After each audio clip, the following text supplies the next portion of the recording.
Steel plant contract కార్మికుల తొలగింపులు ఆపాలి. కార్మికుల తొలగింపుపై రాష్ట్ర ప్రభుత్వ వైఖరి స్పష్టం చేయాలి.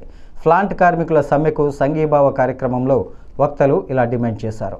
విశాఖపట్నం స్టీల్ ప్లాంట్ కాంట్రాక్ట్ కార్మికుల అక్రమ తొలగింపులు తక్షణమే నిలుపు చేయాలని, కార్మికుల తొలగింపుపై రాష్ట్ర ప్రభుత్వ వైఖరి స్పష్టం చేయాలని, రాష్ట్ర పోలీసులను ప్లాంట్ నుండి వెనక్కు రప్పించాలని విశాఖ స్టీల్ ప్లాంట్ ప్రభుత్వ రంగ పరిశ్రమల పరిరక్షణ పోరాట అఖిలపక్ష కార్మిక ప్రజా సంఘాల JAC chairman M Jaggu Naidu demand చేశారు. ఈ నెల 20న జరగాల్సిన అఖిల భారత సమ్మె దేశ యుద్ధ పరిణామాల కారణం వలన జూలై 9కి వాయిదా పడినట్లు సిఐటియు విశాఖ జిల్లా ప్రధాన కార్యదర్శి ఆర్కేఎస్వి కుమార్ తెలిపారు.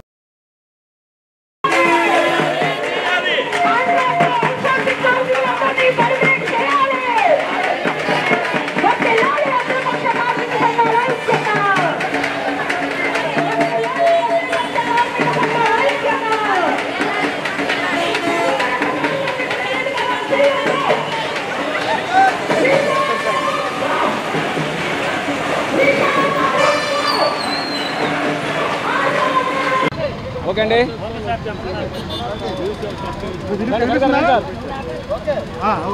ఎం జగ్గునాయుడు విశాఖ జిల్లా కార్మిక ప్రజా సంఘాల జేఏసీ చైర్మన్. విశాఖ ఉక్కు పరిశ్రమని అందులో పనిచేస్తున్నటువంటి పర్మనెంట్ కాంట్రాక్ట్ కార్మికుల్ని కేంద్రంలో మోడీ ప్రభుత్వం అష్టదిగ్బంధం చేస్తూ ఉంది. కాంట్రాక్ట్ కార్మికుల్ని వేల సంఖ్యలో తొలగిస్తూ ఉంది. దశాబ్దాల తరబడి స్టీల్ ప్లాంట్ ఉత్పత్తిలో కీలక పాత్ర పోషిస్తున్నటువంటి 3,000 మంది కాంట్రాక్ట్ కార్మికుల్ని తొలగించేసింది. మరో 2,600 మందిని తొలగించడం కోసం సిద్ధపడతా ఉంది.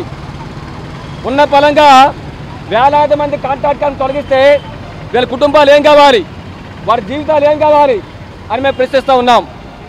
అంతేకాకుండా పర్మనెంట్ ఎంప్లాయీస్ని విఆర్ఎస్ పేరు మీద వేల సంఖ్యలో తొలగిస్తూ ఉన్నారు.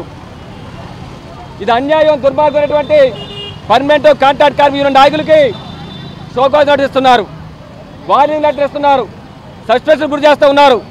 ఆ విధంగా నిర్బంధం ప్రయోగించి మొత్తం స్టీల్ ప్లాంట్ కాంట్రాక్ట్ కార్మికులు పర్మనెంట్ ఎంప్లాయీస్ని బయటకు నెట్టి వైజాగ్ స్టీల్ ప్లాంట్ని ఆదాని, అంబానీ వంటి మిట్టల్ వంటి కార్పొరేట్ చేతుల్లో పెట్టేదానికోసం కేంద్రంలో మోడీ ప్రభుత్వం కుట్రలు పొందుతూ ఉంది.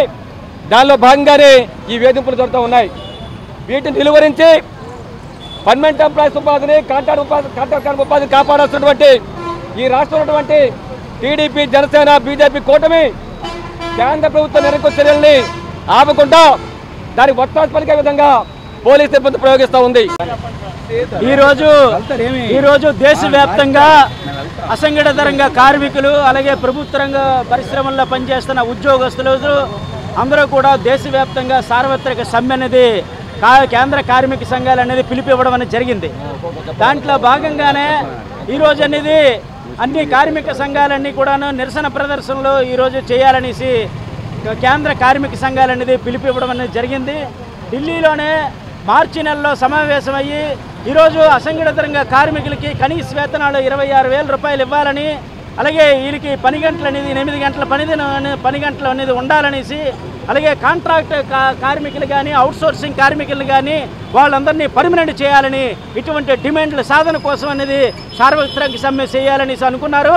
అలాగే పహల్గామ్లో ఉగ్రవాదుల దాడి, యుద్ధ వాతావరణం అనేది సరిహద్దుల్లో ఉండడం వల్ల జూలై 9వ తారీఖుకి వాయిదా వేయడం జరిగింది. జూలై 9వ తారీఖున అఖిలపక్ష కార్మిక సంఘాల ఆధ్వర్యంలో సమ్మె పోరాటం అనేది ఘనంగా, అత్యంతంగా, వీరోచితంగా ఈరోజు అనేది నిర్వహించడానికి కేంద్ర కార్మిక సంఘాలన్నీ సిద్ధమవుతూ ఉన్నాయి. ఈరోజు అనేది స్టీల్ ప్లాంట్ని ఎట్టి పరిస్థితుల్లోని కాపాడుకోవాలి. స్టీల్ ప్లాంట్లో ప్రభుత్వ రంగ పరిశ్రమల్లో సముద్ర తీర ప్రాంతంలో ఉన్న ఏకైక ప్లాంట్ అనేది దేశంలో ఉన్నదంటే అది ఒక విశాఖ స్టీల్ ప్లాంట్. కాంట్రాక్ట్ కార్మికుల్ని, పర్మనెంట్ కార్మికుల్ని ఇబ్బందులు పాలు చేసే విధంగా ఈరోజు అనేది స్టీల్ యాజమాన్యం అనేది ప్రవర్తించడం అనేది అత్యంత దుర్మార్గకరమైన విషయం. దీన్ని తిప్పుకొడతామని ఈ సందర్భంగా తెలియజేస్తా ఉన్నాం.